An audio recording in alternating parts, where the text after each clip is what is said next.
Hello and welcome to V News. Coming up next, we have your top stories. Prime Minister Bulletin pays visit to Laos. Web page on 12th National Party Congress is launched. Senior ASEAN officials talk health development.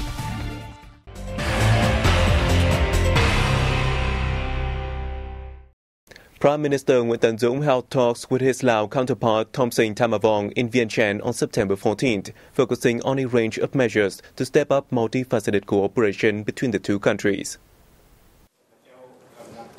The two leaders expressed their delight at the growing traditional friendship, special solidarity, and comprehensive cooperation between the parties, states, and people of Vietnam and Laos.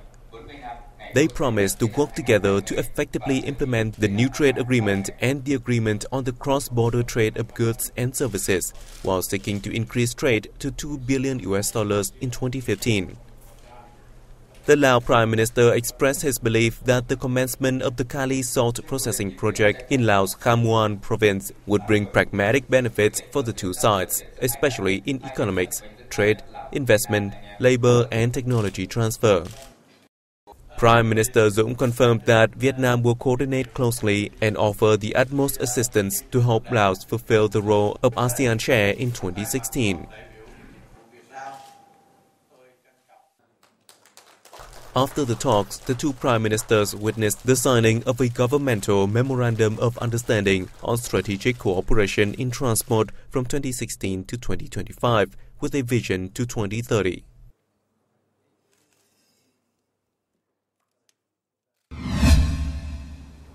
As part of his visit to Laos, Prime Minister Nguyễn Tấn Dũng met with Lao Party General Secretary and State President Chumali Sayason and National Assembly Chairman Pani Yathotu in Vientiane on September 14th.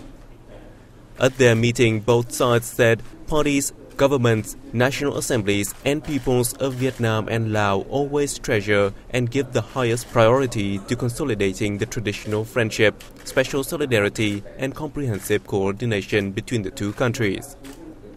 They confirmed Vietnam and Laos are striving to boost bilateral trade towards $2 billion this year. Along with energy, the two countries will enhance affiliations in other fields, such as information, culture, sports, science, technology, healthcare, education, and human resource development. The leaders agreed to uphold the inspection role played by the two legislative bodies over Vietnamese invested projects in Laos, in tandem with reviewing mechanisms, laws, and policies to facilitate investment and trade ties and support Vietnamese in the neighboring country.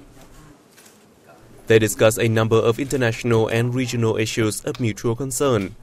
They were unanimous to tighten coordination within the framework of ASEAN to maintain the group's stance and voice in major strategic matters in the region, including the East Sea issue.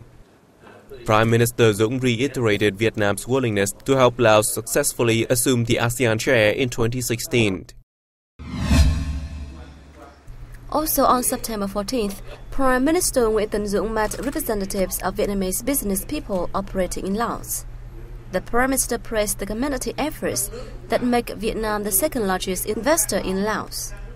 He urged the Association of Vietnamese Investors in Laos to actively propose suitable policies and mechanisms to both governments and relevant agencies to develop bilateral cooperation in an intensive and effective manner. Prime Minister Dũng said the Vietnamese government will create favorable conditions for the business community abroad and is working closely with Laos to clear hurdles in their activities. According to the Ministry of Planning and Investment, around $5.22 billion from Vietnam has been channeled into 261 projects in Laos, the largest sum of outbound investment from Vietnam. We have more news coming up next. Stay tuned. An official webpage about the 12th National Party Congress was launched on September 14 and is available in Vietnamese, English, French, and Chinese at daihoi12.danccongsaan.vn. The webpage will provide information on party congresses at all levels before forthcoming National Party Congress. It will also raise people's awareness of the importance of the Congress. The webpage is expected to encourage the national emulation campaign and increase solidarity and unity amongst party.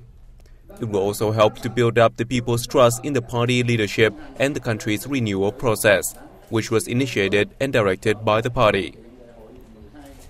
Attending the launching ceremony, Party Politburo member Lê Hồng Anh said the webpage should further improve in terms of content, layout, information security and safety to become an official information channel of the 12th National Party Congress Press Center when the center is operational in the time to come.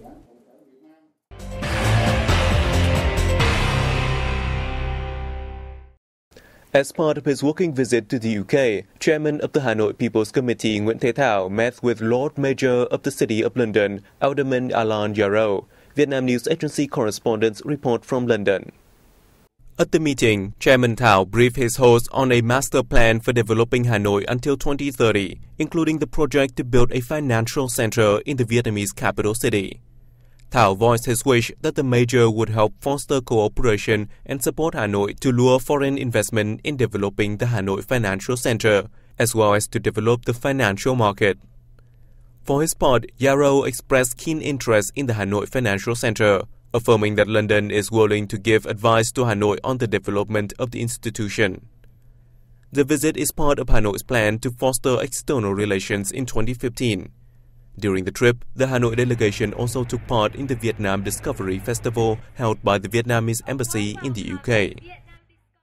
The 10th Senior Officials Meeting on Health Development and Related Events opened in Đà Lạt City in the Central Highlands province of Lâm Đồng on September 14th.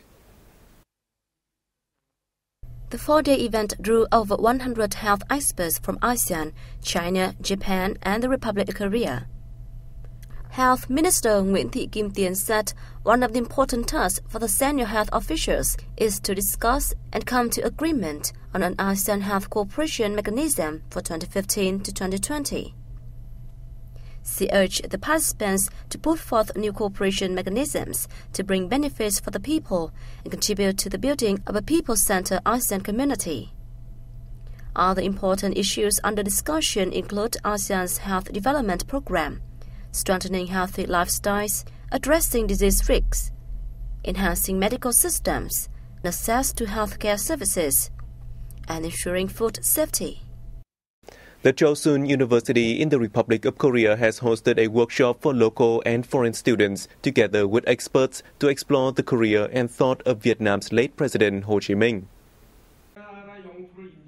Addressing the opening ceremony, President of the Korean Association of Vietnamese Studies, An Kyung Hwang, hailed President Ho Chi Minh as an ingenious leader and exceptional cultural icon of Vietnam. He stressed the need to study the thought, moral example, and personality of President Ho Chi Minh and apply it to the daily life. For his part, Vietnamese ambassador to the Republic of Korea, Phạm Hiệu Chí, expressed his delight and pride to hear what local experts said about President Ho Chi Minh. The event was held to mark the 70th anniversary of Vietnam's National Day and the 125th birth anniversary of the late president. A photo exhibition on the East Sea was organized within the framework of the workshop. The Vietnam Academy of Science and Technology and the Australian University of Technology in Sydney have signed a cooperation agreement on training Masters of Science and Doctors.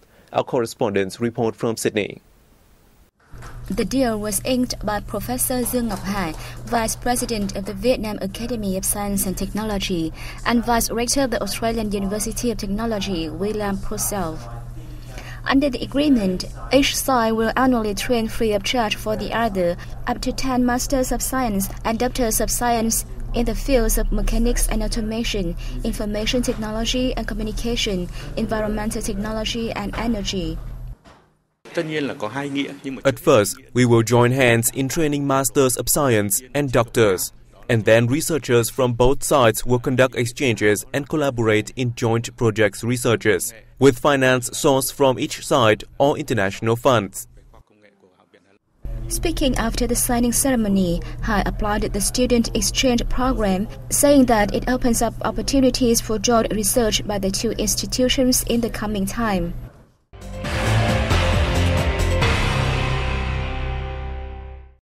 Automobile sales in August dropped by 10% from the previous month to 18,236 units, according to the Vietnam Automobile Manufacturers Association.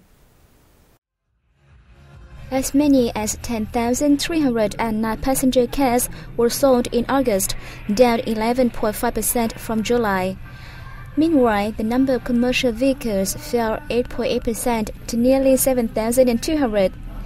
The industry recorded a 10% decline in the sales of domestically assembled cars to 13,500. The Shanghai Auto Corporation continued to take the lead with 6,400 cars sold, down 6% monthly. It was followed by Toyota and Ford. Some companies attributed the sales tumble to the Vietnamese cultural tradition of avoiding buying expensive things, such as cars, in the 7th lunar month, generally regarded as the ghost month, which coincided with August this year. However, the sales volume in August still spiraled 45% year-on-year. Total automobile sales from the years outset to the end of August still shot up 57% compared to the same period last year. Meanwhile, the sales of domestically assembled cars and those imported surged by 54% and 76% yearly, respectively. The northern province of Quảng Ninh, home to the World Natural Heritage Hạ Long Bay, organized numerous activities to promote its tourism in the UK. We have more in the following report. At a seminar on Quảng Ninh tourism, Vietnamese ambassador to the United Kingdom Nguyễn Văn Thảo emphasized that Quảng Ninh holds huge competitive advantages to intensify tourism cooperation with British partners. He affirmed that British tourists are an important bridge to foster cooperation and exchange between the two sides. Permanent Vice Chairman of the Provincial People's Committee Đặng Huy Hậu said that Quảng Ninh recently developed several new tourism varieties to promote its UNESCO-recognized natural heritage and other beautiful sites. According to him, half of the 150,000 British visitors to Vietnam each year come to Quảng Ninh and Hạ Long Bay. He affirmed that Quảng Ninh will continue to simplify administrative procedures and apply preferential policies in order to attract more British investors and tourists. At the seminar, the Provincial People's Committee signed Memoranda of Understanding on Tourism Promotion with the Vietnamese Students Association and the Vietnamese Association in the UK, and on tourism development connectivity with the Vietnamese Airlines Representative Office in the UK and the Thiên Minh Group. A 9-day festival spotlighting Vietnamese culinary delights has taken place in the largest South African city of Johannesburg. Let's take a look at the event. All dishes were cooked with imported ingredients from their hometown by Ma Hy Tân and Dương Bảo Sơn, two famous Vietnamese chefs working for the Hyatt hotel chain, the organizer of the event. This is the longest Vietnamese cuisine festival. It helps promote Vietnamese dishes and tourism to international friends.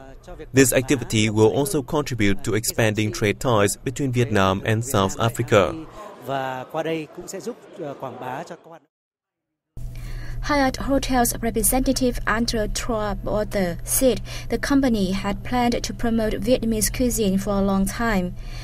With the help of the Vietnam Embassy in the host country and local media, the festival received a warm welcome. I feel incredibly proud to represent Vietnam and popularize the homeland's dishes to the South Africa. Trade between Vietnam and South Africa hit $1 billion in 2014. The figure is expected to double in the years to come. And that was the end of our news bulletin. Thank you for your attention. For more information, you can log on to our website at www.vietnamplus.vn. We'll see you soon.